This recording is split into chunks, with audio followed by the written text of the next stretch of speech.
Oke, di studio telah hadir dari ujung sebelah kanan Mas Sudirman Said, Ketua Pelaksana Timnas Amin. Malam Mas Dirman. Malam. Kemudian ada Mas Habibur Rahman, Wakil Ketua TKN Prabowo Gibran. Assalamualaikum. Kemudian di sebelah kanan saya ada Bang Todung Mulya Lubis, Deputi Hukum Tim Pemenangan Nasional Ganjar Mahfud. Malam. Di sebelah kiri saya ada Mbak Titi Anggraini, anggota Dewan Pembina Perludem. Malam Mbak Titi. Malam Mas. Dan di ujung sebelah kiri ada Mas Lukman Hakim Saifuddin, tokoh masyarakat. Selamat malam. Malam. Sebelum saya mulai diskusi, kita coba dengar terlebih dahulu apa yang dikatakan Capres soal pemilu 2020 dan potensi kecurangan. Kalau ada pemain yang bersifat curang, tolong diteriaki supaya tidak curang. Kalau ada wasit merangkap pemain, kita foto dan kita sebarluaskan. Kalau melaksanakan pemilu yang curang, mengkhianati bangsa dan rakyat Indonesia. Saudara sekalian, diam itu bukanlah pilihan. Dan bicara, ungkapkan, dan laporkan praktek-praktek tidak baik yang akan mencederai demokrasi. Oke, Bang Todung. Ya. Mas Ganjar tadi mengatakan diam bukan pilihan karena ini mencederai demokrasi. Berkaitan dengan konteks kecurangan, apa sih yang dimaksud? Saya setuju dengan ucapan tersebut. Sebab kalau kita bicara mengenai pemilu, kita tidak hanya bicara mengenai hasil akhir. Kita bicara mengenai proses. Nah, proses itu mesti punya integritas. Tidak boleh proses itu ditelikung ya, atau dikhianati. Nah, dalam konteks ini kita bicara mengenai beberapa tahapan. Pilpres ya, pemilihan, kemudian pemilihan itu sendiri D-Day, waktu pemilihan, dan pasca pemilihan. Nah, di sini banyak sekali potensi-potensi kecurangan yang terjadi. Nah, kita membaca di media, Mas Budiman ya, 2 wakil menteri membuat statement yang sebetulnya menurut saya sudah offside gitu. 2 wakil menteri buat statement. Ya, waktu itu kan ada berita di media, wakil menteri desa ya, dan kemudian juga wakil menteri ATR. Oke. Ya. Nah, menurut saya tidak boleh menteri kampanye untuk partai ya, atau untuk calon-calon yang lain. Oke. Nah, menurut saya ini 2 hal yang sangat kasat mata sudah diberitakan di media. Nah, pada sisi lain kita juga melihat ada pencopotan baliho-baliho di beberapa tempat. Oke. Nah, buat saya ini kasat mata telanjang. Telanjang? Potensi kecurangan itu akan kita lihat di mana-mana karena laporan akan masuk terus. Kita sudah mendapat laporan cukup banyak. Nah, Presiden sudah memberikan gesture yang baik waktu mengundang Capres Ganjar, Capres Anies Baswedan, dan Capres Prabowo Subianto makan siang bersama dan mengatakan bahwa tidak boleh ada intervensi. Netralitas itu mesti dijaga. Nah, menurut Tapi saya ada poin juga Bang Todung bahwa Mas Ganjar mengatakan ada intimidasi terhadap kepala daerah. Itu sebenarnya gimana ceritanya? ya ini juga cerita yang banyak kita baca dan kita dengar dari berbagai pihak ya. Kepala daerah ini kan artinya ada gubernur, ada bupati, ada wali kota. Dan tentu itu tidak akan pernah diakuin ya. Tapi cerita yang muncul. Tapi bentuknya gimana sih Bang? Ya mungkin penekanan ya. Penekanan? Mungkin penekanan, mungkin juga ada sedikit berbau ancaman ya. Tapi saya tidak ingin menyimpulkan ya. Tapi intimidasi itu dirasakan ya dalam berbagai bentuk ya. Dan inilah yang akan mencederai demokrasi itu. Mencederai demokrasi.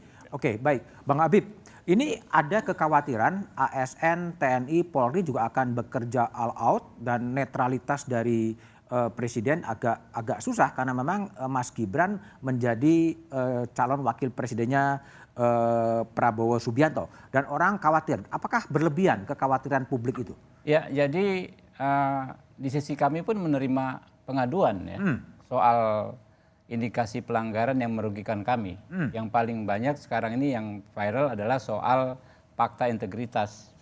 Sorong ya, yang sampai saat ini bahkan tidak dibantah secara tegas, secara faktual ya. Pak Menko Polhukam sekaligus Pak Cawapres menyatakan bukan dibantah substansinya, dibantah bahwa itu tanggal sekian Pak Ganjar belum menjadi capres definitif. Walaupun kita tahu Pak Ganjar dideklarasikan April ya, jadi jauh sebelum Agustus. Jadi masuk akal kalau toh memang itu dibuat, masuk akal juga karena sudah dideklarasikan.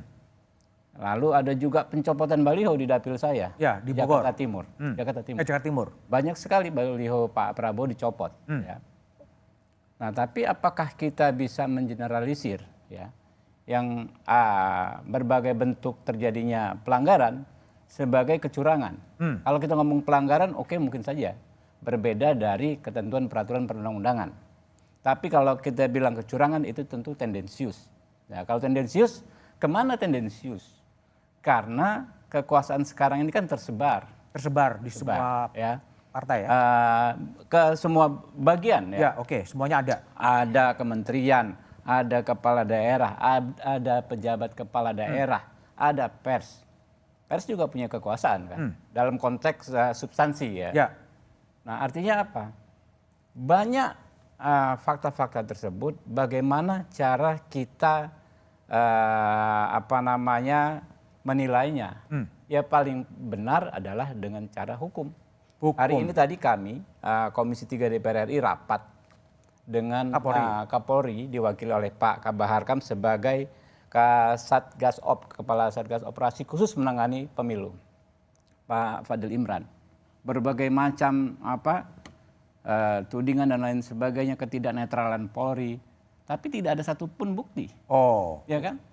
Sehingga pada akhirnya setelah kita diskusi dipaparkan dengan detail gamblang oleh Pak Fadil Imran ya, perangkat yang dibuat oleh Polri untuk mengantisipasi berbagai persoalan yang kita khawatirkan ya, ternyata ada semua kok.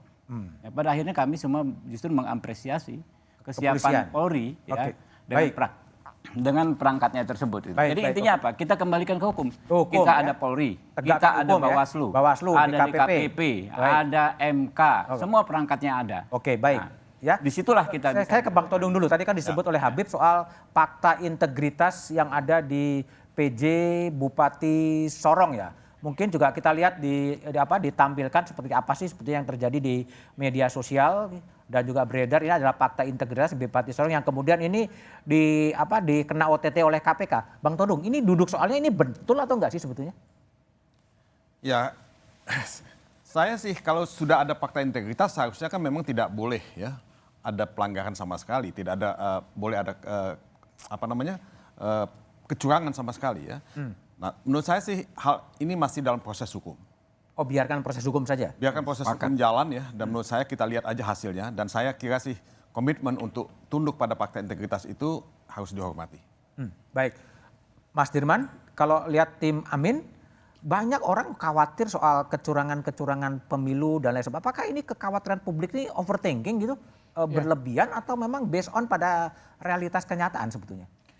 Makasih Mas Budiman. Jadi pertama ingin saya menyampaikan rasa syukur karena pasangan Amin atau Anies itu adalah pihak yang sejak dulu bahkan mendaftar pun diragukan gitu ya.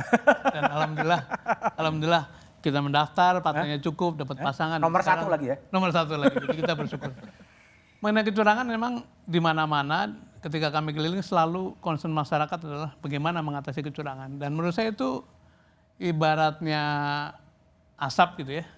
Tidak ada asap kalau tidak ada api. Dan sebetulnya kan tadi dijelaskan oleh beberapa pembicara terdahulu, muncul di mana-mana tanda-tanda itu bahkan pada level yang paling sophisticated.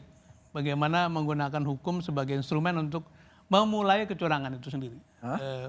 Kita tidak perlu baca detail, tapi diskusikan detail, tapi itu di mana-mana dijadikan bahan diskusi. Nah, kami sendiri memang terus menyuarakan tadi pemilu jujur gitu karena dengan gayanya khas Caimin mencandai lah. Nanti kalau ada wasit yang curang laporkan kepada FIFA katanya supaya sertifikatnya dicabut. Tapi kita ingin menyampaikan begini, yang punya tenaga, yang punya resources untuk curang ya memang yang dekat dengan kekuasaan. Dan ya apa boleh buat, kita ingin mengingatkan sejak dulu bahwa alangkah baiknya kalau pemilu ini dijaga kejujurannya, dijaga objektivitasnya. Karena apa? Energi kita untuk berhadapan dengan hasil pemilu yang tidak jujur itu luar biasa. Nanti kalaupun terbentuk pemerintahan, akibat kecurangan itu adalah pemerintahan yang tidak legitimate tapi juga tidak stabil. Dan itu akan memakan satu energi luar biasa bagi rakyat. Bukannya kita membangun tapi malah menyelesaikan masalah-masalah ini. Jadi itu sesuatu yang perlu kita ingatkan pada seluruh instrumen seluruh penyelenggara negara, penyelenggara pemilu agar menjaga pemilu ini berjalan dengan objektif dan bebas dari kecurangan. Bebas dari kecurangan.